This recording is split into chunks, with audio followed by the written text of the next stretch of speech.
The preparation is exactly the same as an actor.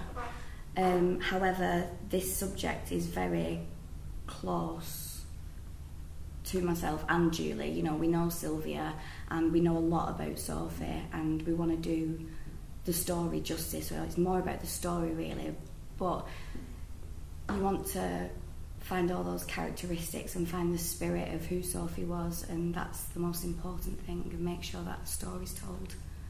But the preparation is exactly the same. You still have to do a lot of work, and yeah, we're lucky in a sense that we know Sylvia, don't we? So all those facts and all those stories about Sophie growing up are very true and very real. So we can draw.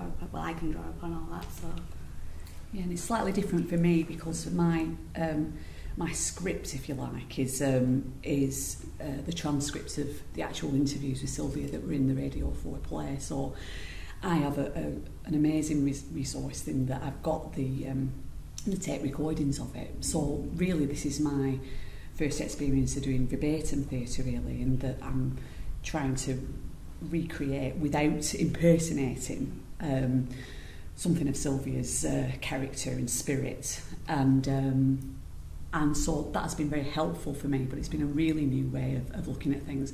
Whereas you, Rach, you've got Simon's poetry, haven't you? And you're approaching it in the way that you normally would except that it's poetry. Yeah, I mean, we both of us, haven't we, felt that we're not playing a part. It's felt sort of bigger than that somehow, that we're representing something and telling a story that is bigger than any sort of like, I'm playing this part in a play, you know. So yeah, in terms of that, definitely we've felt that responsibility, haven't we? And we want to tell the story as best we can and give an essence of this really unique relationship and these two really incredible women, you know, and the way, you know, that they live together and how Sophie grew up, and it's not just about her terrible and untimely death.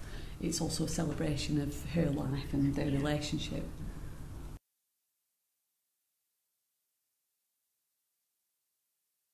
The piece was originally conceived for radio, and obviously there are a huge number of things to think about when you're moving it from one medium to another. One of the interesting things is that in terms of Sophie, when you can't see anything, the fact that the narrative that Simon's put into the poetry comes from the position of Sophie being dead and looking back over her life. When you're listening to the radio, that's totally in your head. You can imagine that. We don't really have to think about placing Sophie when you're listening to the radio. Obviously, when she's in the space of a theatre, suddenly all that is really important and has to be placed, and a lot of care has been taken to think about the placing of that. The other obvious thing is that Sylvia was interviewed for the radio, and those interviews were cut down, but you had Sylvia's voice, and again putting that into a space in front of an audience, it's absolutely something that you couldn't do with Sylvia. She's never even heard the play through because it's a very, you know, obviously a traumatic thing for her. So had to move that into verbatim and work with an actor, which has been fantastic, but different. So you're telling the same story in a different space, in a different way. And, you know, the other third thing that's really different is that when people listen to the radio, it's a very intimate experience. You're just listening on your own. And this is a group experience, and I think that's really interesting as well. And so we've had to think a lot about how that communication happens. I think those are the major things. Well, I suppose the first thing is that, you know, this was an amazingly powerful piece of radio, and I kind of said on the first day of rehearsals, I don't get the chance to listen to much on the radio, but it just so happened that I caught it when I was in my kitchen. And it's really interesting that kind of wasn't it affected me when I listened to it, but also it's something that seems to have affected an enormous amount of other people, and there's an incredible word of mouth about it that kind of just in the process of putting this together, it seems like an enormous amount of people heard it, and it's not just about hearing something, it's about it gets inside you, and I suppose in a way, when I was asked if it was something that I thought could work, it kind of felt to me just fundamentally, it's a story that needs to keep on being told, and the story is vital and important, and kind of I think really in the telling of it, it's got the power to kind of change the way that we maybe see the world and we maybe feel about our place in the world, actually, on a really deep level. So in whatever medium it's told, I think it's going to have a power. I think, so I suppose, kind of rather, I was just kind of really worried that we wouldn't mess it up or present or kind of create something that was less powerful. So I think that's still a concern, really, actually.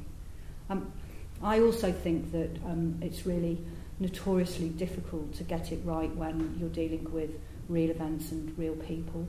And I think kind of just carrying on from what Rachel and Julie said, it's a very, very delicate and it's a responsibility of kind of serving those people and serving the kind of their spirit and celebrating their relationship actually in the right way in a live medium is really complex and difficult. But on the flip side, I think there's an added dimension of this being an experience on stage, which is, as Sue says, it's a communal, collective experience. And I think actually kind of how in the theatre, when we tell any story, part of that experience is about sitting and being with a group of people.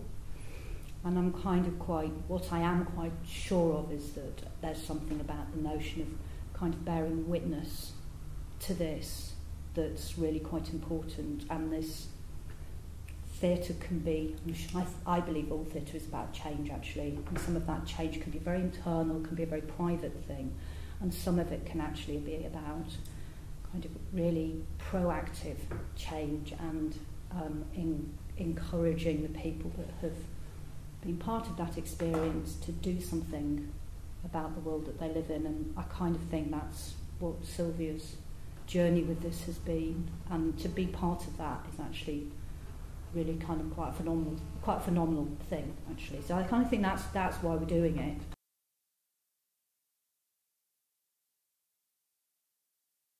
Well, I think like Sarah says, I think what Sylvia would hope from this whole thing is that people would go out and continue to tell this story and take action as well. You know, there's a foundation set up in Sophie's memory, the Sophie Lancaster Foundation, and it does a lot of work in schools, educational work, and they're trying to change legislation about hate crime as well to include subcultures like punk and goth, etc. Because a lot of attacks take place on people because they look different.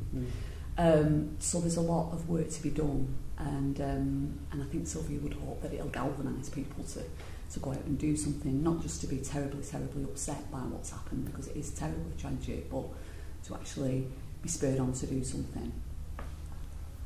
Yeah, I think I agree with Sarah, and I think that wherever you enter a piece of drama, whether it's radio, stage or television, what I want if I'm making something is I want people to come out of it in a different way. I want them to make them think.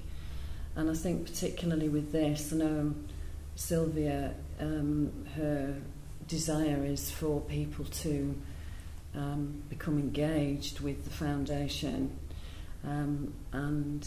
So I would say want to make people think and do something.